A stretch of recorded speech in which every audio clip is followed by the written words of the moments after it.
Alright guys, so this is January 30th. So we have finally got into the end of the chapter.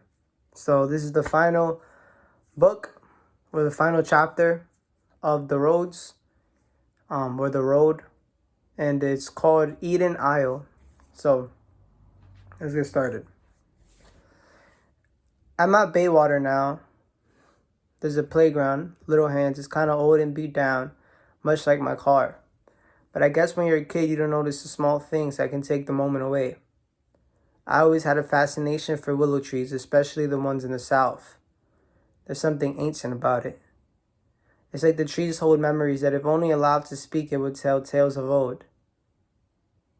"Hey son, can you pick that up for me?"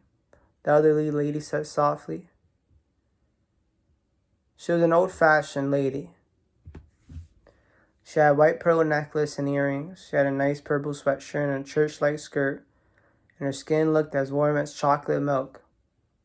"Here you go, ma'am." "Ooh, what a nice gentleman you are.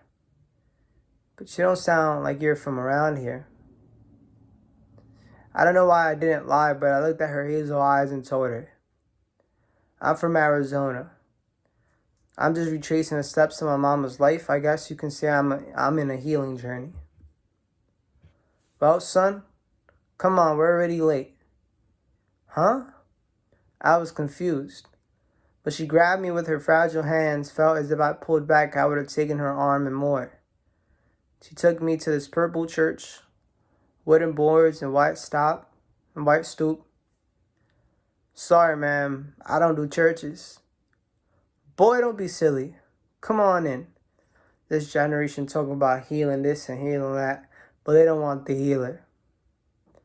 I don't know what it was about her, but she made me feel like a little boy again. I guess she reminded me of my mama. The church was small and I was the only light-skinned boy in there. So when I came in, everyone's heads turned. I was used to it. So many places, different cultures, you're always going to look at something that's unfamiliar to them or unusual. I don't take it personal. Some people never experience something new, so when it comes around, they take it as a threat. But they looked and smiled at me. It was the first time I received a smile with such sincerity and love. "Welcome, Pastor," the people began to say. "Ooh, sorry I'm late, but the Lord works in mysterious ways." She began to laugh in that old southern laugh. "Sit down, honey," she said. She sat me right in front of the church. "Well, brothers and sisters, welcome to the final Sunday of Healing Journey. We've been on this route for a week now, and we've finally gotten to the end. Today, a sermon would not be brought, but only a verse in your actions." I was confused. Maybe she thought I meant that I heard somehow of her message and thought that I was a part of that healing journey. The word says in Matthew 11:28, "Come all to me who are weary and burdened, and I will give you rest." Turn to your brothers and sisters. Ask them, "Are you burdened down?" "Are you burdened down?" The voices that sounds like a classroom repeated. If you're burdened and weary, then I need you to understand that you have hit your destination. We have been on the spiritual journey we call the I-10. This road is the road that has brought us from our past to the present. I guess somehow the message started to sound a little familiar to my journey throughout these past days. "It's time now, son," she looked at me. "It's time now, sister. Come on to the front. This ain't religious, no ma'am. This right here is the mercy and the power of God." She came down and she looked at me and she said, "Brady, it's time to let go. Now I know I walked you over here, but now it's your turn to listen to God."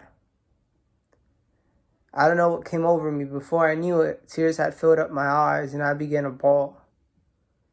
In an old broke down church I'd never been in, I began to weep, and as I do, I began to feel 100 knives come off of me and the sound of chains falling. I felt the gentle touch of someone just grab my shoulders. I didn't know how long I was on the floor for, but when I looked up, I only saw 3 people were left. The old lady pastor, her husband, who was pastor as well, and a familiar face. "Well, son, Now I know why the Lord told me to give you this car." And he smiled and laughed. I began to weep even more. In that moment, I knew I accepted God. And I confessed with my lips that same second. They looked at me and the old lady said, "The Lord has done his work. Now go." She smiled. I looked at them and laughed. I felt so light and free. I got in the car and started to head to a place called Eden Isle, past the Bywater, which I now call the Purple Town. I can't believe everything that just had happened. I'm not even thinking straight. I looked to my left and to my right, and there was this nice, beautiful scenery, the water surrounding me, and I'm on a bridge heading to the other side.